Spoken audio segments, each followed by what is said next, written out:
Okay, this is run number 2 of 14 karat gold, 0.6 millimeters in diameter, being deposited in aluminum oxide at 30,000 RPM and 15 millimeters per minute of surface feed rate. We're using an X to Z feed ratio of 80, which is a Z plunge of 0.125 millimeters to an X distance traveled of 10 millimeters. So with no further ado, I'm going to start the spindle and soak it up to this.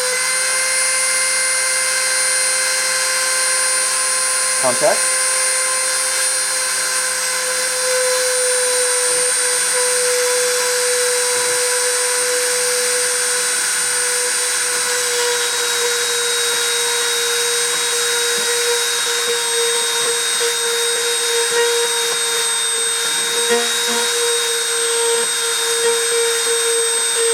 Printing.